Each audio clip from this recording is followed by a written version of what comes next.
Greetings and salutations, loyal viewers of this channel. My name is Sean, and today we're going to talk about this absolutely amazing video out of Cleveland, Ohio, where two teenage carjackers approached an old woman who was stopped to walk her two little dogs and decided with guns that they were going to carjack this woman. However, the 61-year-old decided that this was not going to happen today without a fight. And a fight she did put up, and we have surveillance video of this. It is absolutely amazing. Obviously, I'm going to have to redact some of the violence in said surveillance video, but the full thing is linked in the description so you can watch it under where it says sources, but we're going to get into this. But before we do, I want to thank everybody who supports this channel via actualjusticewarrior.com/join. Give me the money.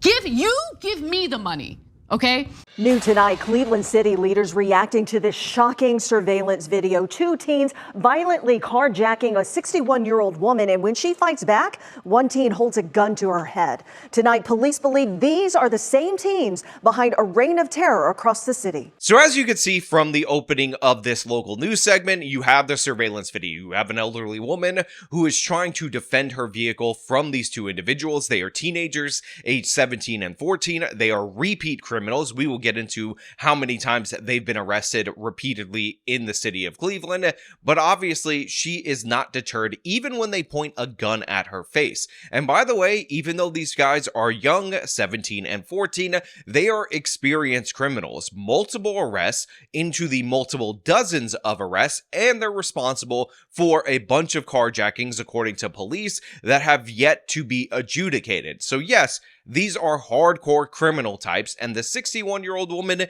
is still not having it. She doesn't want to give up her car. She eventually loses this battle, but you know what? The fight is honorable. The fight is respectable, and I think it's absolutely crucial for people to understand who advocate for the black criminal that it is oftentimes the vulnerable black law-abiding citizen who ends up facing and suffering the consequences of the left-wingers' advocacy. Newly released surveillance video outside of Cleveland's Thurgood Marshall Rec Center last month. So first of all, I just want to point out something really quickly because this occurred outside of Thurgood Marshall's Rec Center, and that is anytime you have a location that is named for a black civil rights leader, get the hell out of that location because it's going down. On every Malcolm X Boulevard in the country right now at this moment, somebody is being shot, robbed, stabbed, killed, raped, or something, and this is just the way things appear to be. In addition to that, I will point out that this is outside of a rec center. Remember all these lefties who tell us these rehabilitation programs, these activities for the community,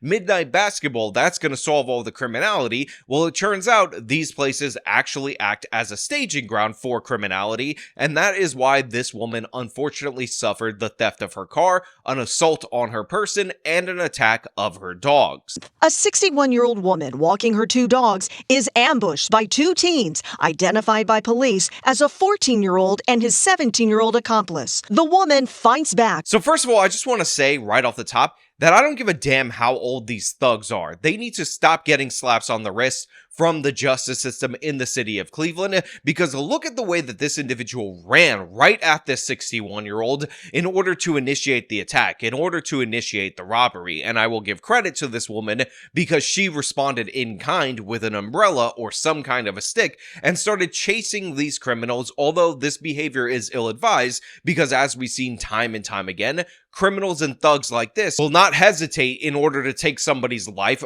for the instant gratification of whatever they're trying to steal. With what looks like an umbrella as the 14-year-old rifles through her car and the woman wrestles through the window, the 17-year-old kicks one of her dogs. During the struggle over her keys, the younger teen hands a gun to the 17-year-old who points it at her head. The feisty woman doesn't give up. Again, there is no part of this video that isn't amazing. So they come up, run up on her, take her keys, it appears, while she's walking her dog. The woman chases the suspects with an umbrella, ready to conk them onto the head. She is not playing with these criminals, with these thugs. And then when one tries to get it on the driver's side, the 61-year-old woman is trying to enter through the passenger side window in order to stop him. That is amazing. Again, The spirit in this woman is respectable. It is commendable. But unfortunately, these thugs don't respect her at all, don't respect the law at all. So they are happy to rob this person who they see as an easy target. And remember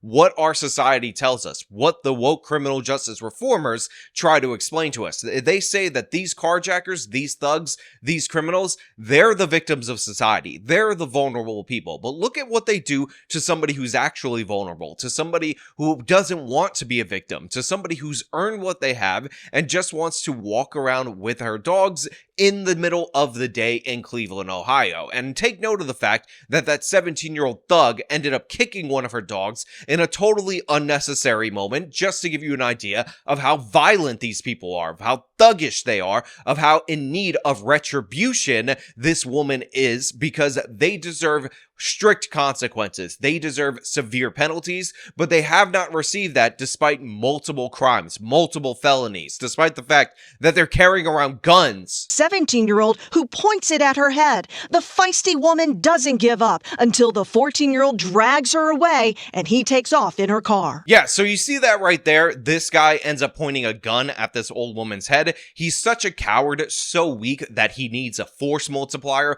in order to go after her. But this woman is still not deterred. She's still going to keep fighting back. She's still talking trash to him. And eventually it takes an additional assault from the 14-year-old to drag her away from the vehicle for them to complete their crime. Again, what a great fight by this woman, standing up for her property, defending what she's earned. Likely this is a woman who doesn't make all that much money. Getting your car stolen, as I've experienced this year, is a devastating thing, and I don't know how regular, ordinary people who don't make as much money as I do end up dealing with it. But yeah, you can see the frustration right here. Now, everybody's gonna say, oh, well, this woman was just trying to save her insurance company money. It's just insurance that's gonna have to pay it. Insurance has no consequences of it, and I just want to point out that this woman's insurance will go up. She's 61 years old. She's likely very close to living on a fixed income, if she has any income at all, and these people just took advantage of her. They saw her as a victim, and as predators, which is what they are,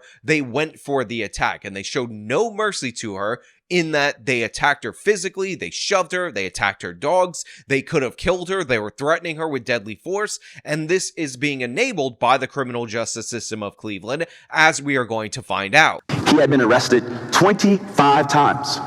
Wow. 25 times. Cleveland Mayor Justin Bibb at Downtown Cleveland Inc.'s annual meeting addressed the teens' rampage across the city. The men and women of our police department are working their tails off, and this person gets arrested 25 times and be released. So look, while I do admire the fact that this woman was fighting for what was hers, that she stood up to these criminals, and I appreciate that courage, the real reason I'm covering this story is what you just heard right there. These guys, 25 arrests for one of them.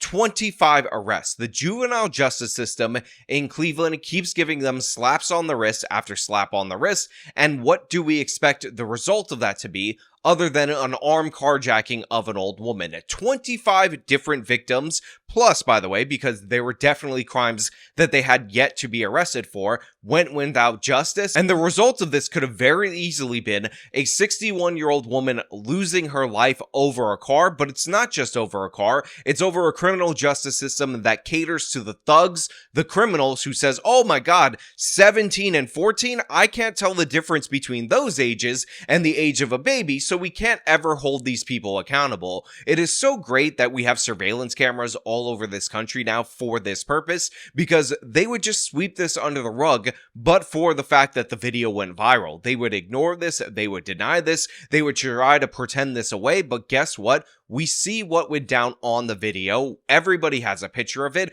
and there is justifiable outrage not only over this particular case, but over the fact that these guys have been allowed to get away with it repeatedly. The 14-year-old is in custody this time, but for how long? Police believe the teen is behind dozens of other crimes in the city, including 19 car break-ins at Cleveland State University and much more. I mean, again, 14 years old. They think he is responsible for 19 car break-ins, crimes, dozens of other crimes. And again, he's released over and over and over again because you can't hold the 14-year-old accountable. You can't have consequences for him. I mean, we just saw a video of him hand a gun to his 17-year-old counterpart, meaning he is the one who carries the firearm on him during this interaction. But what are we supposed to do about this? I mean, we can arrest him repeatedly, but for whatever reason, when we keep releasing him without consequences, giving him a pat on the head and saying, "Go get him, Tiger," he goes out and commits more and more crimes. If only there was a process that could be initiated after arrest. Now, hear me out, guys, because you might be a little bit confused about this. But apparently, in some places in the United States of America, they have this tactic where after somebody is arrested for a serious violent crime, over and over and over again, they hold this person in some kind of facility. It is called a jail, jail. I'm not exactly sure how it's pronounced because it's so uncommon in these cases. And then when they're in this jail, what ends up happening is they can't continue to commit crimes on the streets. And then this is also something that is wildly unheard of in these particular cases. They are then prosecuted. A prosecutor, which is the position that does this prosecuting, ends up holding them accountable for this, and then they get sent to prison. I believe the term is prison for their actions, and sometimes when you get multiple felonies, I believe they're called, they end up getting years and years in that prison. I think that would be the adequate solution for this. I know it is very abstract in these scenarios. I know it's very confusing for the people of Cleveland to understand that this is a possibility, but I think if you follow those steps for these repeat offenders, they will stop repeat offending on the outside, and they will stop attacking old ladies. Again, call me crazy, call me a conspiracy theorist, call me a whack job, nut job, whatever, but just give this a try and see what happens. But we can't do it alone. We need our judiciary partners to help us. Cuyahoga prosecutor Michael O'Malley, who's been critical of the revolving doors of juvenile court, also at his breaking point, saying to 3 News, "Sadly, we see videos like this every day. Both of these punks have had prior cases and prior opportunities to turn their lives around. Judgment Day is coming." So first of all, I absolutely love the end of that quote, that he accentuates it with "Judgment Day is coming." But right here, we have another example of what happens when you have these Black Lives Matter reforms, specifically in the juvenile system. Again, we're told, oh my god, you're not giving these kids a chance, school to prison pipeline, isn't this so sad? And what you find out is the result of that is that younger and younger kids are the ones who carry the guns, who commit these crimes, and the reason for that is because if they're in a gang, the elder gang members know for a fact they're not going to face consequences, so they just rack up arrest after arrest after arrest, and this is a perfect example of that. Again, the 14-year-old was carrying the gun. He had to pass it to the 17-year-old during the course of this crime, and that is exactly what we saw on display right here. And they get let off repeatedly. They get second chances. They get third chances, 24th, 25th chances. It doesn't matter how many times they offend, again, until people get attention. And the prosecutor says, look, the juvenile system is absurd. And again, this is due to post-Black Lives Matter reforms, post-George Floyd riot reforms that caused people to pass these laws all across this country, and he's tired of it, he's sick of it, and he points out that this is not isolated. This video just went viral, that's what makes it unique, but in Cleveland, you see crimes like this repeatedly, videos like this repeatedly, if you're working at the prosecutor's office. And Prosecutor O'Malley's office tells us the 17-year-old's case will automatically be sent to adult court because of his age and the nature of the crimes. O'Malley plans to ask a juvenile court judge to do the same with the 14-year-old so that he can be tried as an adult. Now, like you just heard, the 17-year-old's case is going to be escalated to the adult criminal justice system. Good. I hope he gets years in prison. And they're pushing for the 14-year-old's case to be elevated as well. And I hope they are successful in that regard, although there are many more hurdles for a 14-year-old as compared to a 17-year-old. But again, what we saw in this particular video is an unbelievably courageous elderly woman.